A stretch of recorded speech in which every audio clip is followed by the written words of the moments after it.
The next day, while Juan cleans up the apartment like the good boy he is, Min finally gets back home and tells him that he did not pull as much money from the fourth round of the lottery compared to the last time. When Juan asks how they reacted about him winning so many times in a row, Min says he gave them the classic excuse that some old man tells him the winning numbers in his dreams. He then asks if Min is still dumping all his savings into Bitcoin, and Min proudly brags that it has more than doubled by now. The little brother warns him not to get greedy and says it is about time they cash out, but our big brother tells him not to worry his little head because he has got everything under control, and they head over to the dining hall to feast on the 5-star grub like a Mexican man feasts on tacos. A few more days fly by, and it is 5 minutes until the first day of the next month. One holds onto his big brother's hand real tight and tells him that no matter what happens, he has to come back to him. Min reminds him of how badly he had crushed his bully before and pats his little brother on the head, saying there is no need to be so worried. He tells him to just sleep since they will both wake up again once the sun is shining. With that, he bids his brother farewell, and Black Scythe gets summoned to the other world along with all the other players. Everyone quickly grows confused about where they are since it looks completely different from the first round,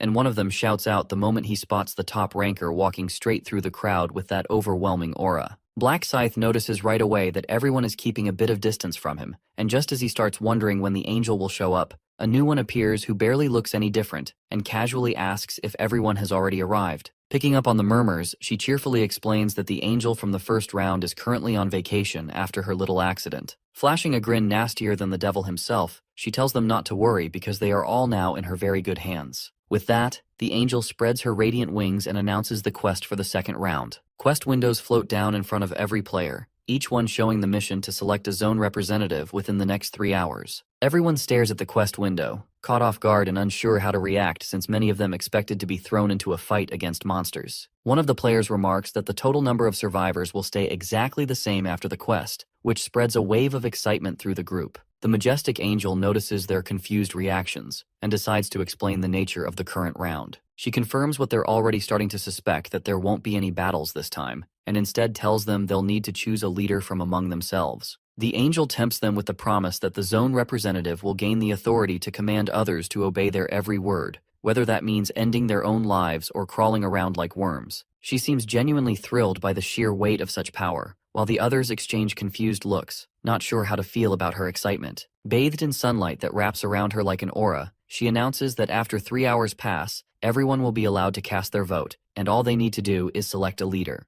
A blue-haired player speaks up and asks if there's any hidden condition they should know about, but the angel easily puts his worries to rest by confirming that nothing else is involved. She assures them that once they cast their vote, they'll all be sent home, openly calling it a simple and relaxing rest round. The players break into cheers, relieved that this time no one has to die, with some laughing about how easy the round seems. But as the others celebrate, Min stands silently and stares ahead with an unreadable expression. Giving them an eerie smile, the angel then tells them to make their decision within the time limit, then vanishes in a sudden burst of radiant light while a glowing timer takes her place. Everyone continues celebrating, thrilled that all they have to do is pick an option and even have a shot at becoming the leader themselves. Meanwhile, Min clenches his teeth in frustration, already fired up and ready to start swinging. One of his lackeys tries to calm him down, but the thug keeps ranting that he dumped all his points into strength and now won't even get a chance to put that power to use, which only makes him angrier. Min catches their conversation from nearby and quickly figures out that Min must have picked up the strength rune. He casually remarks to himself that all of this is playing out just like canon, and nothing so far has actually changed. On top of that, he hints that while everyone is going to argue over who deserves their vote, there's something much more important that nobody is paying attention to yet. Our hero thinks to himself that if there are main missions, then there must be side missions as well as he walks into the forest. The second round's hidden side quest is revealed to be a class selection mission. Our boy brandishes his knife as he sets his goal to reach level 10 as fast as possible. He spots the hobgoblin in the distance and makes short work of it. His skill increases both his experience points and the rewards he receives, which reassures him that choosing to hunt was the right call. He notes that if there's one goblin nearby, there are bound to be more hiding just out of sight, and right then he spots several pairs of sinister eyes glowing in the bushes. Min lets out a small grin as he gets ready to take on the approaching horde. He cuts through them with ease, and the system promptly notifies him that he has leveled up. Opening his abilities window, Min sees that he has reached level 9. Though the idea of boosting strength is tempting, he chooses to allocate all his points to agility instead. He tells himself that raw power is useless if the enemy manages to land a fatal blow first. Min figures that every skill has its own value, and since the Grim Reaper class he's aiming for uses both physical and magical attacks, It makes the most sense to balance out all his stats evenly. Suddenly he stiffens as he senses another presence nearby. Realizing too late that he had been so caught up in the fight he didn't notice them earlier, he raises his sword, pointing it directly ahead, and warns whoever is hiding to come out now or be ready to suffer the consequences, making it clear they'll pay with their lives if they choose wrong. From behind a tree, a stunning girl steps out of the rustling bushes, and Min blinks in surprise when he sees that his stalker turns out to be none other than the famous Seo Aren. She apologizes for following him, and before he can react, another person emerges behind her. This second figure also apologizes and quickly tries to explain that they never meant any harm, and that there's no reason for him to stay angry. Min recognizes the NPC instantly as An Seong-chul, who is one of Plus Ma's most loyal underlings. Ma is a major player known by the name Heavenly Demon, and Min plans to recruit him later down the line, though he's also after a priest connected to Ma for something important in the 20th round. Running into him this early throws Min off, and he can't help but wonder what he's doing with a celebrity like Aaron. After thinking it through, he figures Seong-chul must be the same bodyguard who was assigned to her, probably under Ma's orders. Min demands to know how long they've been following him, clearly frustrated that the future seems to be shifting in unexpected ways. Aaron admits they've been tailing him since the beginning, and apologizes again if they stepped out of line. When he presses further, she suddenly blurts out that she has a proposal. Since he breezed through the first round, she wants to form a gang with him. Our boy laughs at her request and points out that a deal only works when she actually has something worth offering in return. Min replies with an icy tone that he has no use for either of them and feels perfectly fine handling things on his own, so they should rethink this and return to the clearing. Our protagonist turns and walks further into the forest, repeating with a cold edge that he doesn't need them. Seong-chul mutters about Min's annoyingly smug attitude while Aaron drops to her knees, overwhelmed just by being in his presence. She declares without hesitation that his frontline status is clearly not for show and radiates raw dominance, but Seong-chul stays completely unimpressed by any of it. Aaron feels crushed that her charm had no effect, yet Seong-chul takes the chance to scold her, saying he already warned her that people like him never fit well in a group. He continues tearing into her for wasting valuable time chasing after someone so obviously unwilling to join. Aaron never expected to run into monsters in such a peaceful-looking stage, and now decides to hunt them down with her bodyguard by her side. Deep in the forest, a hobgoblin scans the area in panic, completely unaware of Min as he drops in from above with a silent strike straight out of Assassin's Creed. Our boy still fumes over the idea of teaming up, convinced it would only drag him down, all while casually sending the goblin into an eternal nap. The system pops up with an update on his kill count, but the brief moment of peace ends quickly, as snarling, hyena-like creatures begin crawling out from the bushes. Min blinks in disbelief at how many of them there are and figures luck might finally be on his side. The gnolls charge in, ready to rip him apart, but he doesn't flinch for even a second as he tears through them effortlessly like they're made of paper. Monster corpses fall like confetti around him while the system chimes, announcing that he's just hit the 10th level. Drenched in enemy blood, Min fixes his gaze on the glowing message, grinning as it confirms he has finally unlocked the profession he always wanted. System notifications keep popping up one after another as they update him on his new level and freshly unlocked skills, while Min keeps his focus steady on the quest window. He already remembers the next subquest from his past lives, so when the system instructs him to retrieve the class change item, he's unfazed. Where most players would feel lost and unsure about what comes next, Min stands confident, fully aware of the hidden conditions needed to claim those rare items. Warriors need to raise their strength stat to 10 and wipe out 30 monsters in under 60 minutes, while berserkers must stay in combat for a full hour,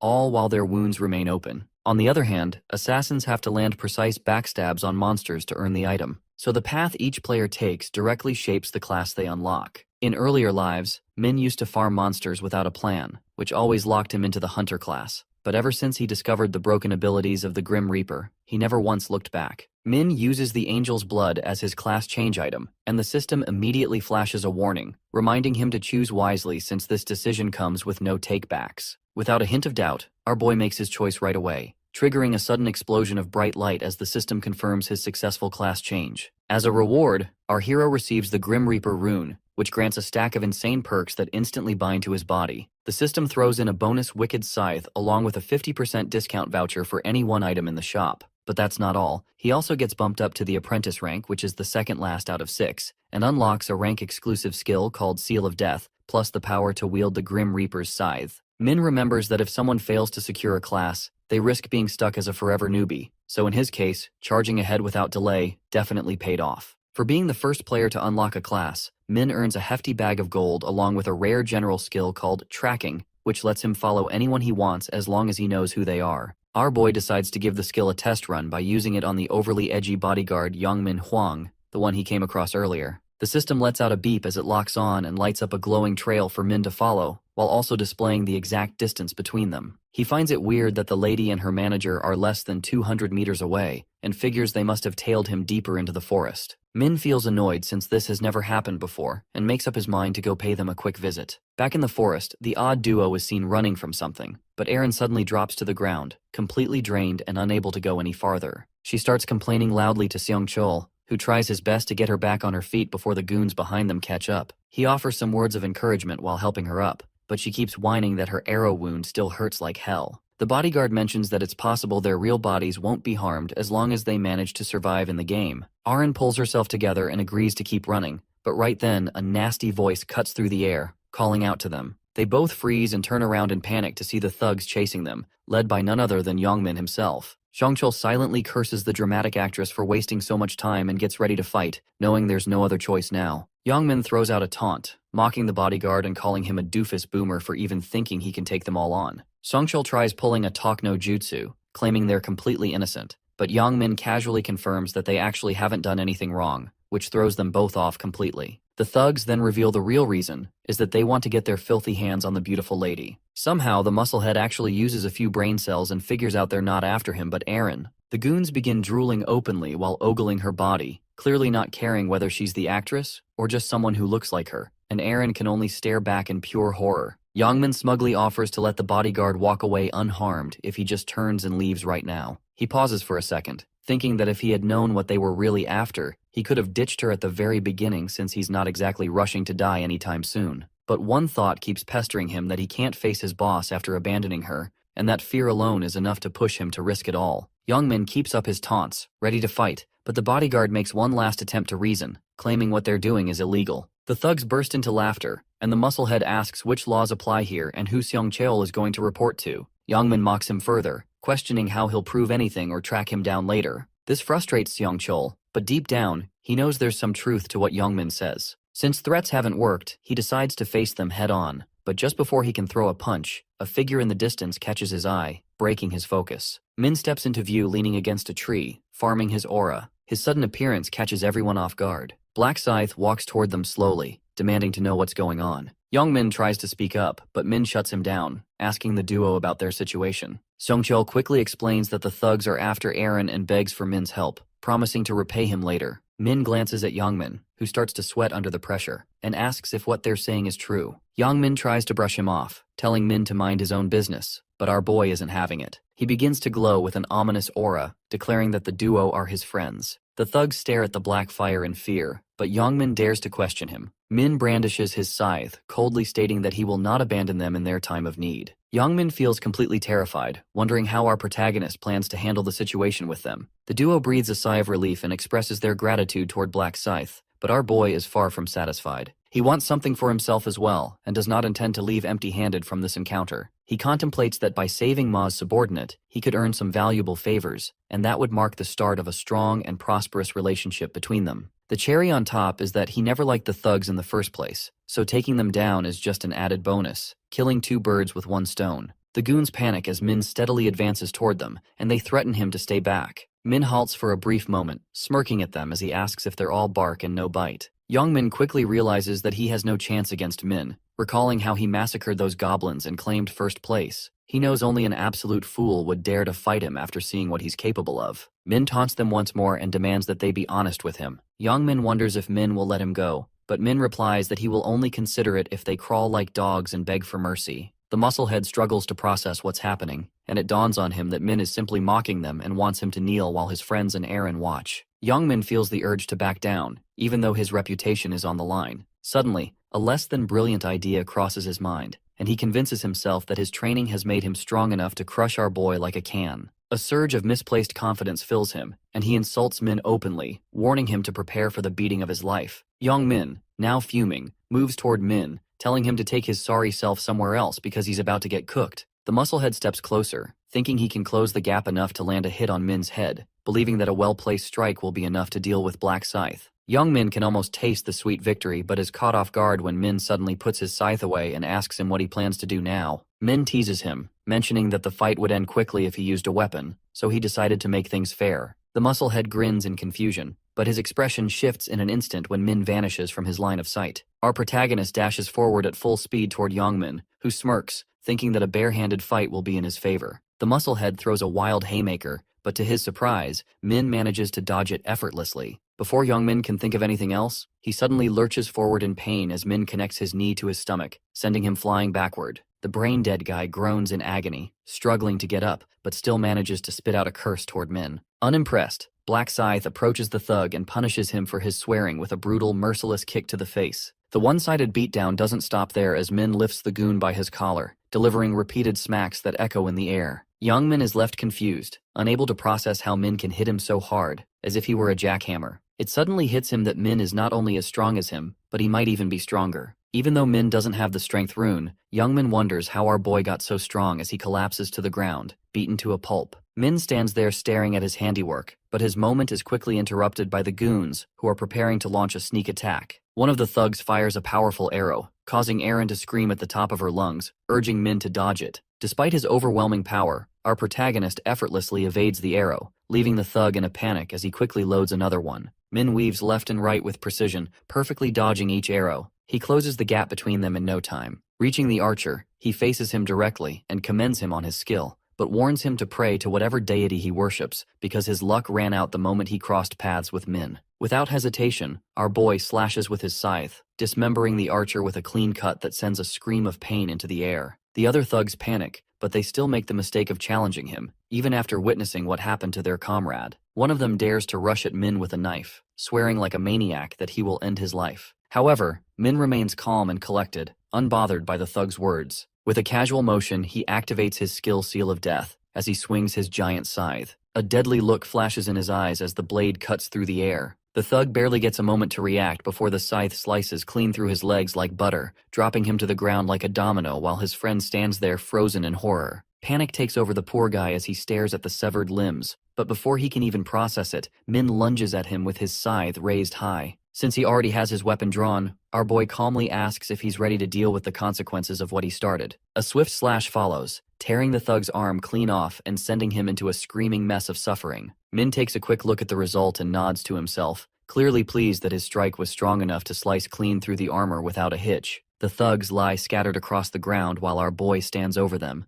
thinking this sorry excuse for a fight was nothing short of a walk in the park. Even though his enemies are already down, the storm isn't over yet because Min steps forward, fully intending to scare them so badly they won't even think about looking his way again. After being thoroughly wrecked, the thugs start begging Min to stop, terrified they might actually lose their lives. But Min tells them to toughen up while he wipes off his scythe, making one of them flinch just from his presence alone. With that, our hero decides he's done torturing these clowns and turns his attention toward Young Min, who tries to sneak off unnoticed. Min quickly snaps his head in his direction and says loud and clear that hiding won't save him because no matter where he runs, he can't outrun his fate. Black Scythe brings his blade down again and slices through the thug's arm, forcing a scream of agony out of him. With a look colder than ice, Min calls him a wuss for not being able to handle pain that means nothing compared to the suffering these douchebags caused in the past. He doesn't give the guy a moment to breathe or even grasp what just happened as he cuts off the remaining limb without a second thought. The duo stands there frozen, completely unable to look away from the gruesome sight. In his mind, Seongchul struggles to accept how brutal Min is for tormenting enemies who have already given up. While others might see his actions as unhinged, but his calm and focused demeanor surprises the bodyguard and makes him think that Min stands on equal ground with his own boss. Seongchul snaps back to reality as Min asks if the two of them are all right. The bodyguard thanks him once again on their behalf, and Min reassures them not to worry about the thugs anymore. He points out that they don't have the mental or physical ability to move, so the only thing left for them to do is vote when the time comes. Both of them bow their heads in gratitude, but Eren hesitantly asks, what if the thugs bleed out all alone? Min tells her to leave it to fate while thinking she's too soft-hearted for her own good. He's curious about why she's concerned for their attackers, and wonders if it's connected to her desire to maintain her nice girl image. Seongchul interrupts his thoughts, raising his hand to ask something. He questions Min's decision to let the thugs live, so he repeats the thug's words that taking others' lives should have no real consequence in the world, which sends a chill down Young Min's spine. He smiles at the question, pleasantly surprised by Seongchul's big brain, and answers that eliminating them serves no purpose to him. The bodyguard tries to argue that they might come after him in the future, but Min disagrees, looking at their terrified expressions, and says they won't be causing any more trouble. He explains that finishing them off would actually be a disadvantage, since reducing the number of contestants means fewer spots for players down the line. Realization hits Seong-chul, who can't believe that Min is not just brawn, but also sharp-minded. He silently stares at him, impressed by both his strength and intellect. The bodyguard unwillingly agrees with Min to leave the pile of trash alone. Satisfied that his work is done, Min then turns to leave, but the duo stops him to ask for his account details so they can repay him for all the help. Our hero casually tells them not to worry about it as he walks away with a confident stride, leaving the two of them stunned that he didn't demand anything in return. As Seong-chul thinks he should report the incident to his boss as soon as possible, his thoughts are interrupted by Youngmin's painful groans, as if he got kicked in the nads with a bat. The bodyguard is tempted to end him right there, but he decides to follow through on Black Scythe's advice. He spits on the thug and then escorts Arin out of the area. Meanwhile, back at the clearing, the crowd is in an uproar as everyone fights to become the zone representative. The shouts quickly escalate into insults, with threats of fights breaking out that cause the other onlookers to step in and try to calm things down. A few players attempt to seize the moment, claiming they would be better leaders who can actually stay calm under pressure, and one of them even brags that his daddy is a big shot in politics, but the others are skeptical since he has no proof to back up his bold claim. Amidst the chaos, a charismatic voice calls out to them to stop their fighting and draws their attention to the timer, urging them not to waste time bickering like children. Curious, the other players ask this mysterious man with mint ice cream hair if he has a way to fix the situation quickly. His confident reply leaves everyone on edge while he laughs at how gullible they are in his mind. It is clear that his powers are working just like last time, thanks to the rune of persuasion. Choco Man flashes back to when he first got his power and immediately assumes he got scammed. He doesn't see any real use for it at the time, and figures he'll end up as monster food since the skill has no effect on them. Just as that thought settles in, a sharp idea hits him when he sees the other players hold the goblins down on the ground. He points at a random NPC and tells everyone with a confident voice to go rescue the damsel in distress. The group rushes off without a second thought and leaves their kills behind in their rush to be the hero. As the crowd clears out, Choco Man finishes the monsters and secures his 100 kills. A strange smile stretches across his face while he drools at the chance to take over as zone leader. Back in the present, Choco Man tells everyone to first find 5 or 6 candidates before deciding who to vote for. The brainwashed players nod along and accept what sounds like fair terms, so Mint Boy starts picking out names and tells the others to nominate anyone they believe is trustworthy. A chubby noble player tries to put himself forward, but Choco Man shuts him down and trashes his logic, pointing out that if self-nominations were allowed, then everyone would do it. He brushes off the arrogant player without a second thought. Everyone agrees to the terms without question while Choco Man laughs to himself, knowing just how easy it is to fool them. Confusion spreads through the crowd as no one knows who deserves their vote,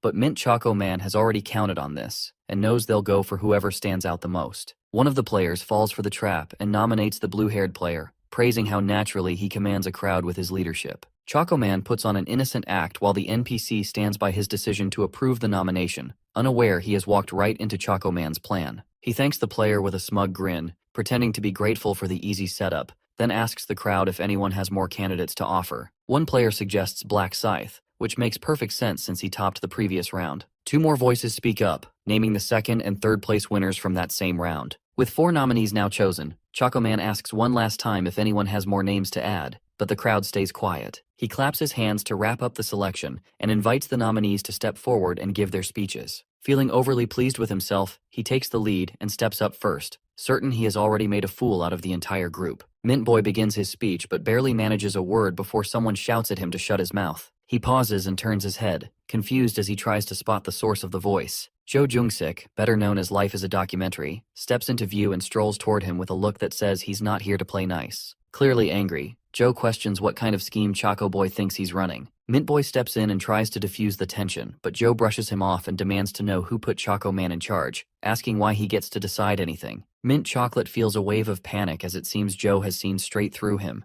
though he quickly tries to convince himself it might just be a lucky guess. Joe keeps pressing and calls him out for his obvious lies, but Choco Man fires back, taking shots at Joe's background and lack of basic manners. Still hoping his powers will finally take effect, Mint Boy attempts to calm the situation, but instead ends up pushing the wrong buttons. Mr. Documentary snaps and threatens to take him out, clearly past the point of holding back. He stands frozen in shock as he realizes his skill has no effect on the brute, but Joe no longer pays him any mind and shifts his focus to the crowd. With a glare, the gangster threatens the players, shouting that they'd better vote for him unless they want to regret it. Mint Boy fires back, calling him an idiot and saying no sane person would follow someone like him. He mocks Joe, telling him to run off like a good little boy. For a moment, Joe goes silent before suddenly stepping in and dragging a dagger clean across Choco Man's throat. Mint Boy tries to say something, but blood pours too fast for words to form as he clutches his neck in desperation. Joe mocks him, saying that resisting was a stupid move, while the helpless player slowly slips into unconsciousness and drops to the floor.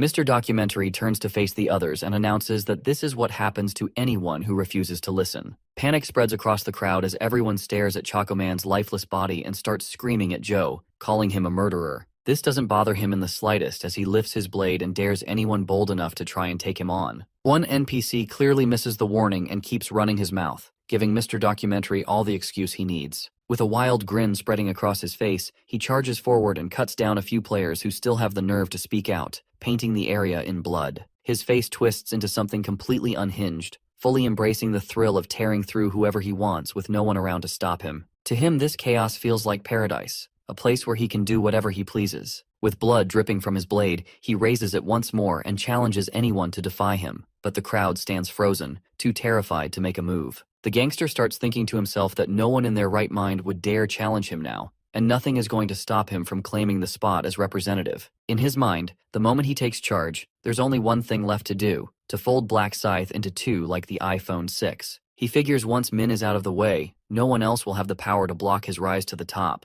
Meanwhile, Min is out grinding for points and wiping out monsters one after another while squeezing every bit of advantage out of his rune and buffs. A system notification pops up, congratulating him for reaching level 16, but the perfectionist isn't impressed. Progress has started to slow down, and even though he's been tearing through monsters at a rate of 100 an hour, he's only managed to climb 6 levels. At the very least, hunting the smaller critters has become much easier.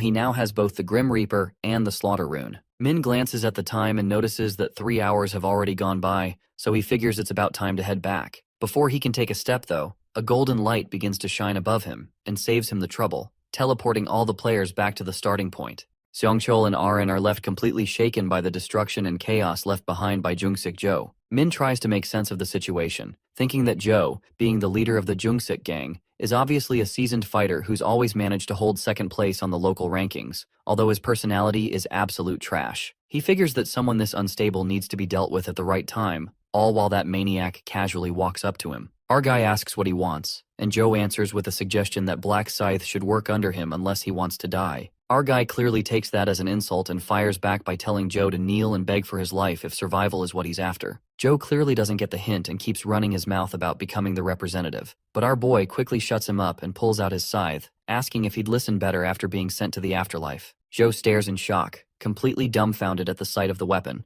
and instantly realizes he picked the wrong guy to mess with. The protagonist makes his stance clear and demands an answer, but the thug stays stubborn, declaring that the leader of the Jungsik gang kneels before no one and throws down a challenge. Our boy acknowledges the guts, but knows it's time to stop playing around since he doesn't want too many eyes on him right now, especially if he wants to secure votes. He decides it's better to let Joe become the representative so he can pull the strings from behind in the next round. Right then, the angel makes her entrance and everyone's attention naturally shifts to her. Min takes the chance to whisper to the thug that he just got lucky this time and should watch his back if he doesn't want to die a stupid death. Jonsik breathes a little easier now that the tension breaks and slowly realizes how close he came to dying, swearing to himself that he'll take revenge once he becomes the representative. The angel looks over the crowd and asks if the humans have picked a representative yet. She seems a little surprised by how chaotic things got, but casually says it makes no difference whether they're dead or alive, calling them nothing more than insects. She then begins the voting process as a translucent screen pops up in front of everyone,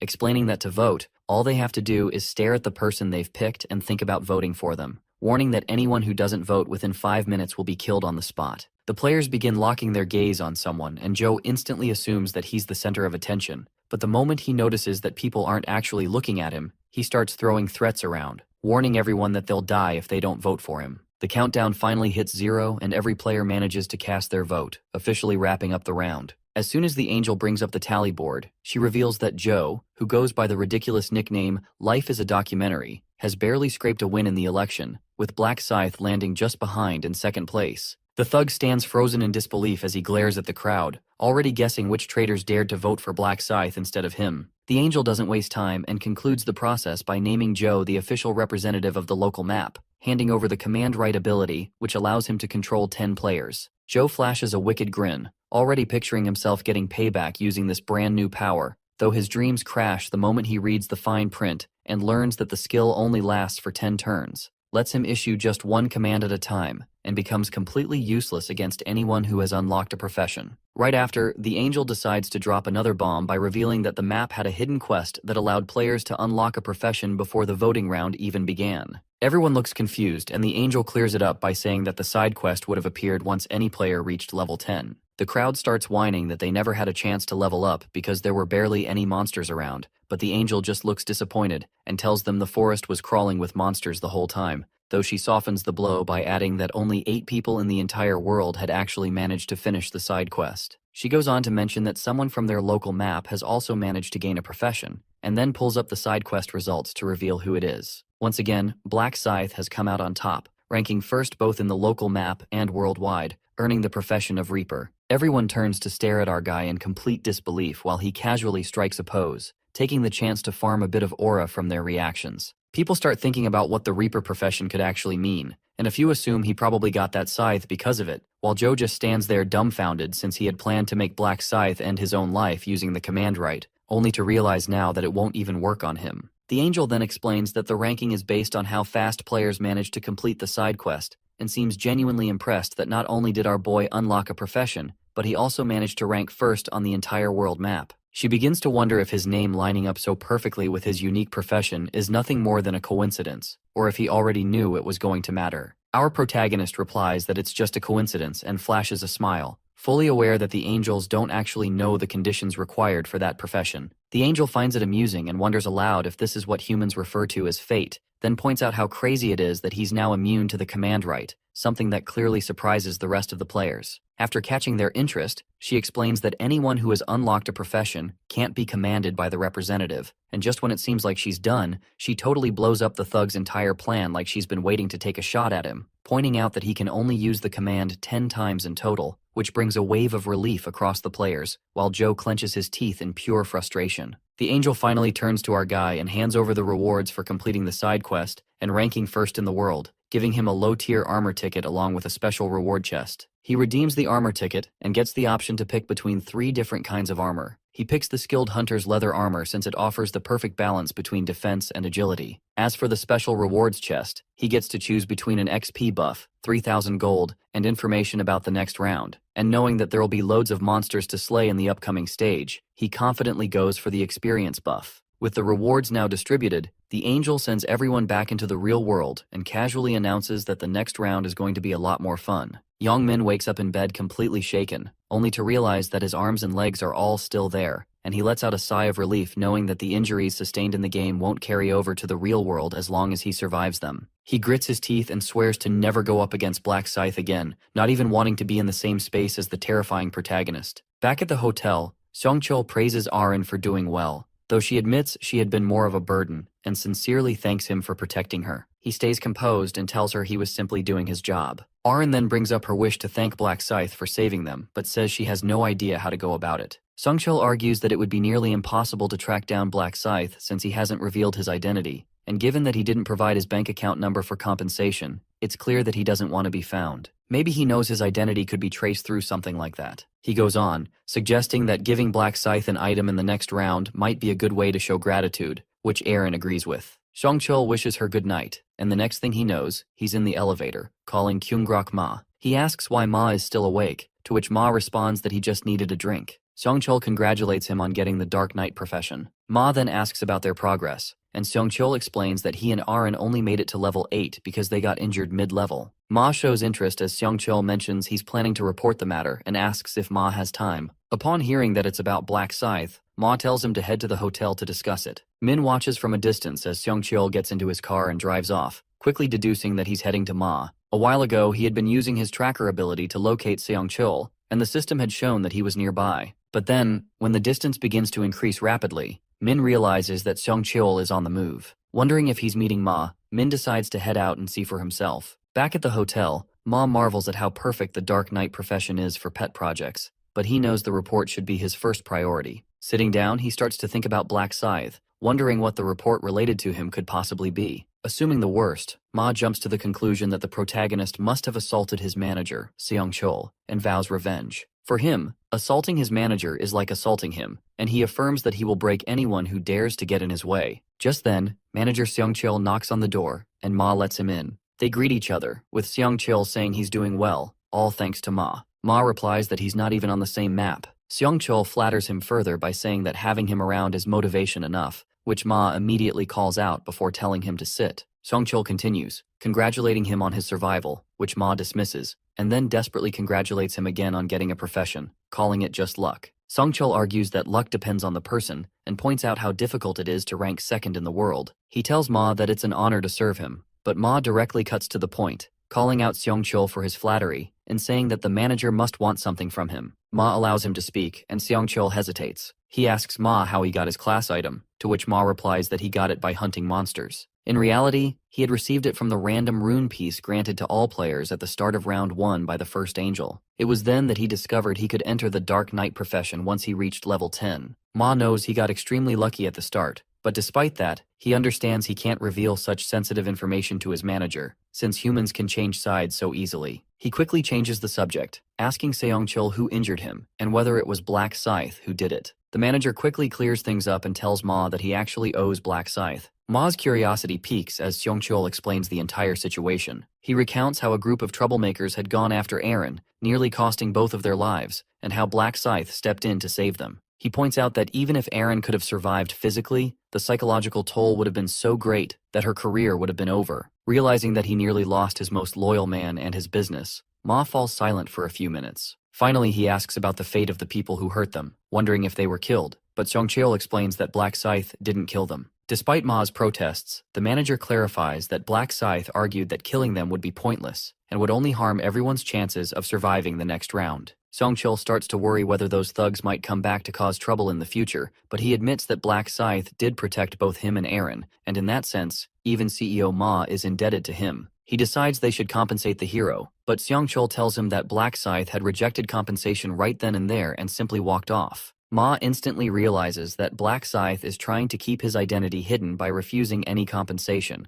showing just how cautious he is. He tells Seong-chul to send his regards in the next round, and to keep an eye on Black Scythe, helping him out whenever he can, because Ma hates owing anyone. Just as he's about to leave, Ma pauses, turns around, and asks for the names of the people who had attacked them. Outside the hotel, our protagonist takes a moment to assess the situation, feeling satisfied knowing that the manager led him to Kyungrok Ma like a little birdie. He heads out to avoid drawing any attention, though he finds it odd that Ma is hosting people's lives in the same apartment he calls home. As he walks toward his car, he thinks to himself that he has the upper hand, all thanks to his brother distributing rice cakes and unexpectedly running into Aaron and the manager. He figures that he can win Ma's trust if he plays his cards right by leveraging the fact that he's his manager's neighbor. However, he remains undecided on whether he should bring Ma to round 20 or not. He then reflects on Ma's rune of the Dark Knight, which, in his eyes, gave him an unfair advantage early in the game, almost like a glitch. He knows that no runes typically come with a profession, but this one does, though it also binds the player to that specific role. For Ma, this means he has to charge a special energy called Dark Mana to use an ability known as Dark Aura. He realizes that the way to acquire this Dark Aura isn't conventional and oddly aligns with Ma's psychopathic tendencies. This makes him question whether keeping Ma as a teammate is the best option. Still, he figures Ma could prove useful, so he decides to keep him in mind as a viable candidate. He knows there are other good candidates out there, one of them being a girl, and decides it's time to get to work the next day. The following day, the scene shifts to a local retail store, where the shop owner sighs, clearly worried about his sales dropping. Just then, his daughter Juri appears and asks why her dad seems down. He explains that Nato is pulling sales from their shop because the government is uncertain about the players and how they'll use their powers. He's concerned about how he'll manage financially, but Juri reassures him that she'll help once she graduates, and even considers working a part-time job. Her dad urges her to focus on her studies, insisting she shouldn't worry about their finances. He points out that she has good grades and can get into a good university to become a doctor, but Juri tells him that she gave up on her dream a long time ago, given their current situation. Her father, with tears in his eyes, understands that money is the real issue, and he's deeply worried that Juri will have to survive the upcoming rounds as well. Overcome with emotion, he breaks down, struggling to find an explanation for himself, and starts weeping. But Juri holds his hands gently and tells him not to feel guilty, because everything that's happened was unavoidable. She then reveals that she gained a profession during the second round. Before her dad can fully comprehend what she's saying, she uses an ability that casts a green aura around him, leaving him confused. She explains that she gained the profession of buffer, and with it, she can boost anyone's stats by blessing them. For regular people, it feels like an energy boost. Her dad starts to feel better, and Juri assures him that she'll use this ability on him often. He feels a surge of energy and tells her he'll try his best. Just then, Min enters the shop, leaving the owner in shock. Juri asks if her dad knows the guy, and he whispers that Min is the person who won first place in the Natto lottery and wrote the same number for every ticket he bought. Min asks if the owner remembers him and introduces himself as the guy who bought Natto tickets worth 100,000 won last month. The owner is intrigued by this introduction and asks why Min is there. Min explains that he wants to apologize, mentioning that he saw in the news that Natto withdrew their tickets from the store because of his win. He elaborates that he never intended to cause any inconvenience.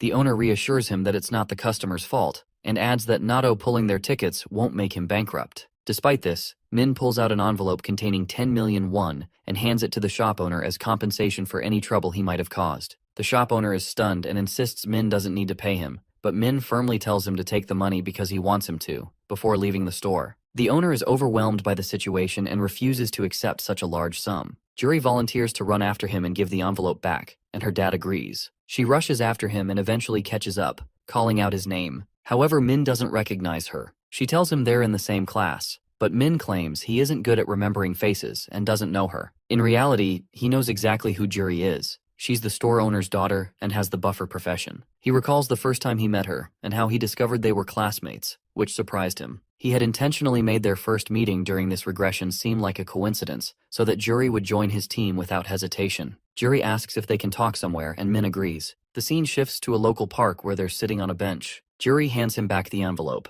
Min recognizes the envelope as the one he gave to the shop owner, and Juri explains that they can't accept such a large amount. Min smiles, knowing they wouldn't have taken it because Juri despises owing anyone, even when she's in a difficult situation. Juri urges him to take it, but Min refuses, saying the money was meant as an apology, and his moral compass won't allow him to take it back. Juri repeats that the amount is so large it's uncomfortable to accept, which Min knows all too well. He counters by saying the amount isn't big for him, so there's no need for them to worry. While Juri wonders why Min is being so stubborn, he stands up and begins to walk away. She stops him and negotiates, asking if it would be okay to return 9 million and keep 1 million instead. Min challenges her, asking how she can decide that without the shop owner's approval. Juri reveals that the owner is her father. Min pretends to be surprised and calls it a coincidence. Juri also finds it strange that the Natto winner turned out to be her classmate, and he doesn't recognize her, while she recognized him the moment he walked into the shop. Min again pretends he's not good at remembering faces, and says it's the first time she's talking to him face to face. Juri understands this means he must have heard her name for the first time that day as well. She stands up, walks toward him,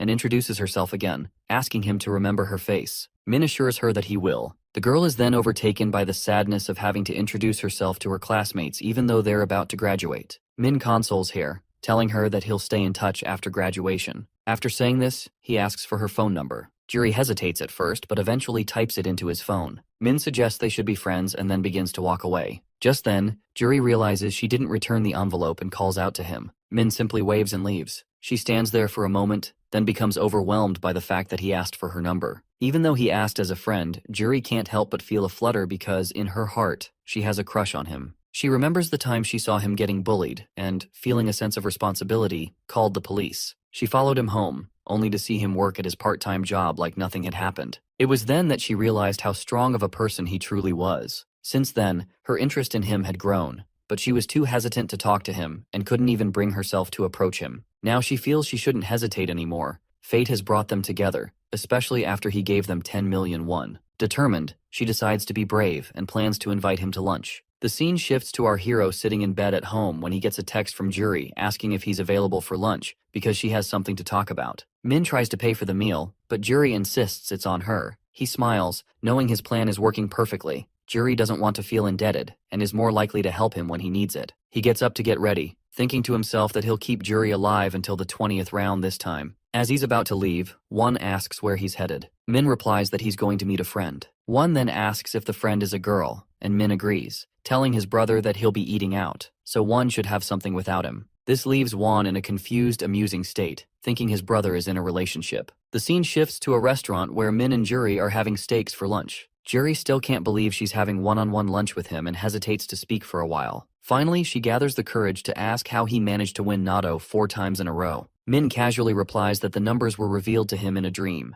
She then asks how much he earned from the cards, and Min confidently tells her that he doesn't have to worry about money for the rest of his life. Juri remembers something and asks Min how his first round went. Min tells her that he had a hard time catching all the goblins. She gets curious about his player map location, and he mentions that he doesn't remember the exact number, but that the last digit is 5. She laments that her map number ends in 7, so they won't be able to meet in the other world. But Min knows that they will meet when the maps merge once fewer players are left. Juri then asks about his level, to which Min lies, saying he's at level 10. She's ecstatic, revealing that she's level 10 too. When she asks about his profession, he replies that he doesn't have one yet. Juri claims she's been lucky, having gotten the profession of buffer. Min asks her if it works like a game character, although he already knows what it does. Juri explains that her ability is called Bless, and it can raise anyone's stats. She then asks if he wants her to use it on him. Min agrees, and Juri boosts his stats by 50% for 3 hours, leaving him amazed. Min marvels at the results and realizes that once she reaches max level, her ability will upgrade to double the current buff. The reason he wanted her to buff his stats is that he had received a random gold pouch in the previous round, which gives the user gold based on their luck stat. The higher his luck, the more gold he would receive.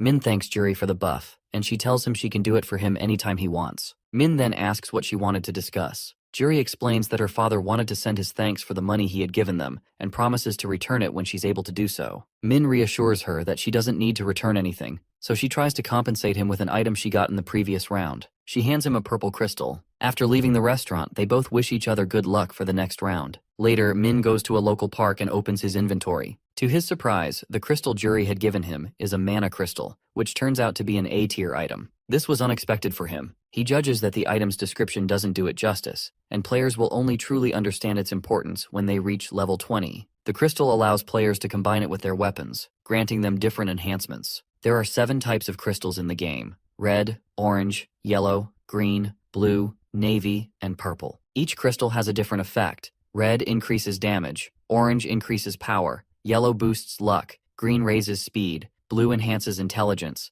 navy reduces incoming damage, and purple, the rarest, increases all stats on a weapon. He feels lucky, and then remembers that his luck stat is boosted by the buff, so he realizes he needs to act fast if he wants to open the random gold pouch. He pulls out a bag of mealworms, planning to crush them to activate his Rune of Slaughter, which boosts his stats by 1% with every kill. He stomps on the worms repeatedly, watching his stats increase by 100%, which raises his luck stat from 15 to 45. Afterward, he opens his inventory, pulls out the random gold pouch, and uses it, expecting to get anywhere from 3,000 to 6,000 gold. However, he's caught off guard by what he actually receives. The system chimes as Min pulls open the gold pouch reward and freezes for a second, completely floored when he sees a massive 10,000 gold prize sitting inside. He feels genuinely stunned since not once in any of his past lives has he ever raked in that much. Thanks to this, his total now climbs up to around 16,000 gold, which sounds like just enough to snatch up an epic item. One of the pieces he's been eyeing won't pop up for another 2 weeks though, so he figures he might as well sit on the gold for now and wait.